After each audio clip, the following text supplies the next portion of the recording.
Hey, I'm so excited to bring to you today the upscaled to 4K video of Moe Norman from 1992 with Shot Tracer, where we can watch shots that he hit and hear what he says about his golf swing.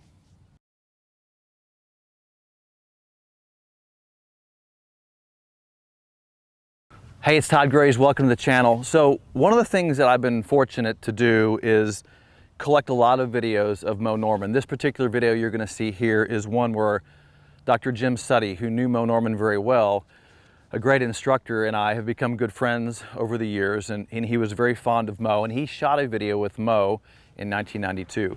And this video was grainy, and back in the day when you shot it on VHS tapes, it wasn't in great shape. But what you're going to see in this is I've upscaled it. I had a company spend time to change the resolution of the video so you can see the club better, you can see Moe better, brighten up the video. So you're going to see a much better video of Moe. Plus I've added some shot tracer to the video so you can see where his shots are going. Probably some of the first time you're ever going to see shot tracer on Moe. In this next section of the video, what I want you to notice is what I call leverage of the club. The backswing position, where he's hitting this backswing position. Let's go watch Moe hit a few more shots and check out his backswing.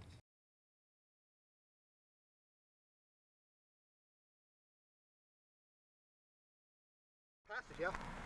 Yeah. So you're really catching on the upswing. Oh yeah. Yeah.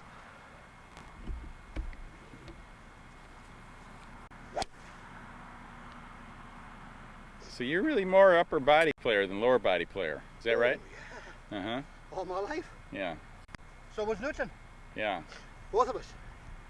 Keep the right foot on the ground and just buckle the left knee, huh? Oh yeah, as much as I can. What? How do you start that motion with the left knee? What do you do? As I'm going back already, my left knee is setting the angle of my downswing as I'm going back. I see. My left knee is going towards the target already. Before you even get back, right? Yeah. Here. Yeah, that's it. You're right. Okay. You remember when I coached the kids down at Brevard? Yeah. And you did that clinic for us? Yeah. And Paul Azinger used to watch you. I filmed your swing, and he said he learned his leg action from you. Yeah. That's what he told me. Yeah, he was just a kid then. You know? Yeah.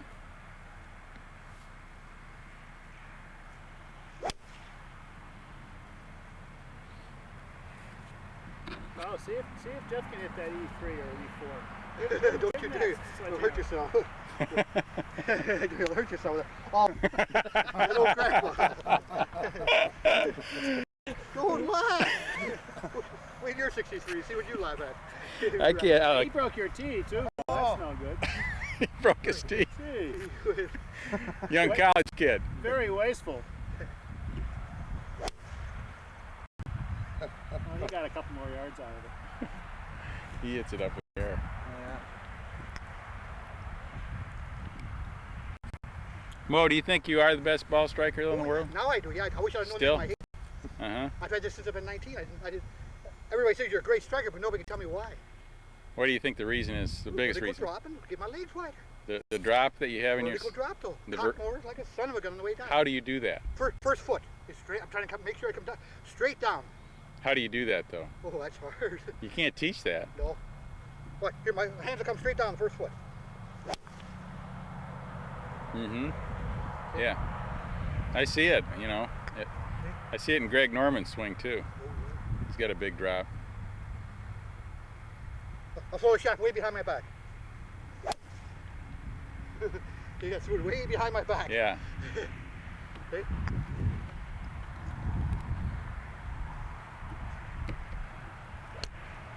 Watch this.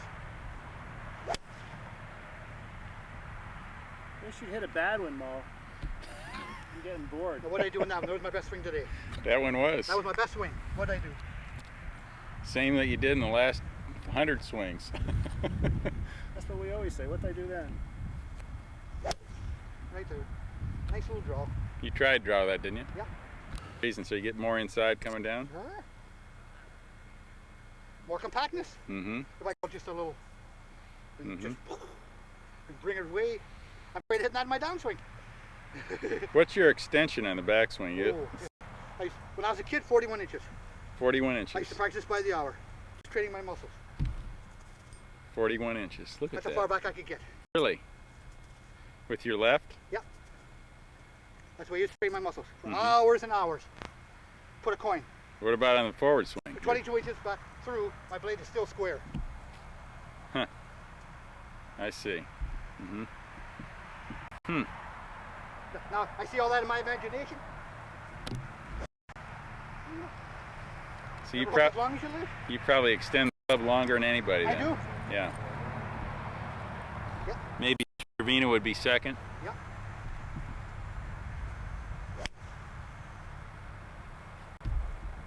Hmm. He's got more extension than me, but he's at the toe extent. Yeah. First time he saw me, he said, "You're the longest I've ever seen through the ball square." Square this way. 22 inches.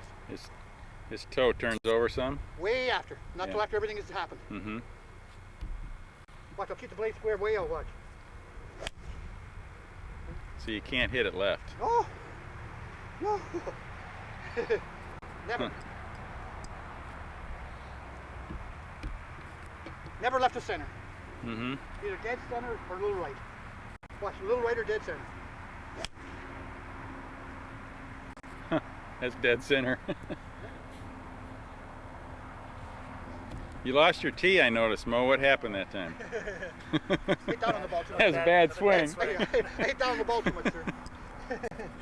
That was a bad swing. That's why I say you won't give me a lesson. You just laugh when I hit it bad. I'd screw you up if I gave you a lesson. You wouldn't listen anyway. Screw you. Come on. So that's why I tell people you're a good teacher then, okay. You asked for it. You laughed at me for 10 years at your last laugh. Last laugh.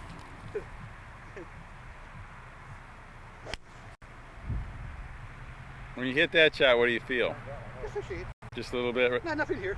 I see. That's all.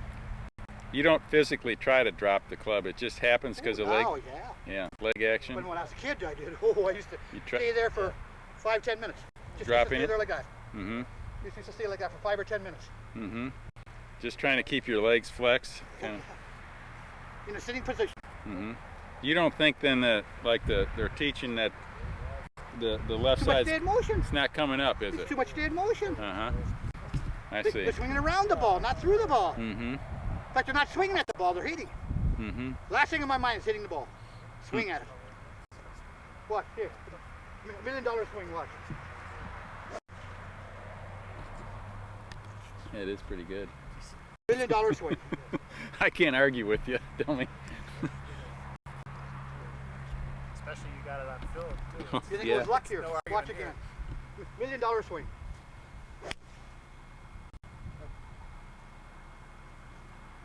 Now you keep the right foot on the ground for what reason now? Keeps it more stable. More stable? Sure do. And you don't go to the outside of the left foot ever? Never. Never. Where's your weight at impact then? Do you feel like it's left or right? Well, 60-40. 60-40 right? On the left foot. More on the left. 60-40 on the left. Watch, I'll redo it here. Hit a 300 watch. So actually you think the modern player is getting too much weight to the left side Too quickly. too quickly. The motion is stopping too quickly. And the club is still moving, but their legs aren't. Ah, I see.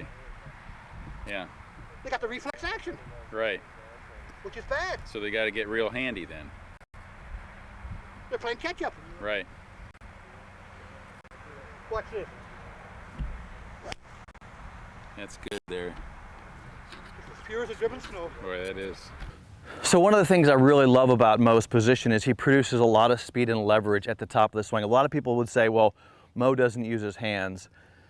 Well, there's some debate in that actually, and I'll tell you why. Because when you take your arm and you bend your arm, it's impossible not to use your wrists at some level.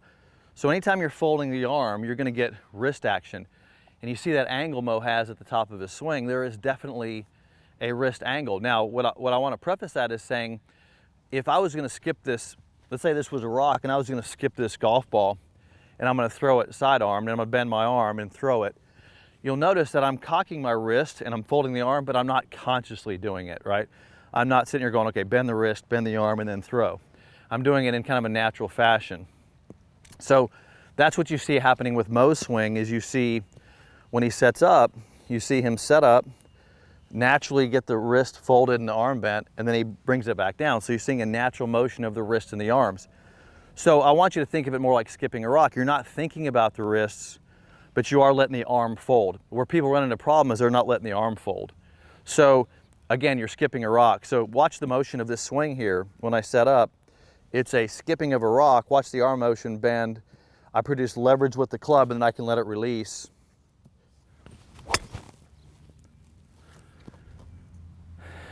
So that's what's happening with the arms in the swing. That's what you see happening in the top of Moe's backswing. The other thing I want to mention is the bracing of the body. And you see it in the trail leg. So watch Moe at the top of his swing here. You're seeing when he gets to the top that he's braced against this leg. And one of the ways I analyze this is I'll draw a line on his leg. Now, we're going to talk about this in the next section, but what you're seeing is a stabilizing motion as he rotates into that trail side. Why do you want that stabilizing motion? Because he can transition and change the direction of his weight into the lead leg. Well, this is how he's producing speed. So he's taking this backswing, leveraging against this trail leg, leveraging the club at the top, so now he can transition. And notice how he holds this angle of leverage coming down.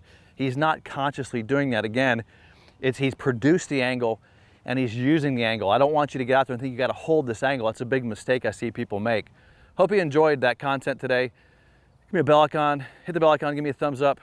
Hit subscribe if you enjoy this content because I'm going to teach you more about Moe Norman and the single plane swing.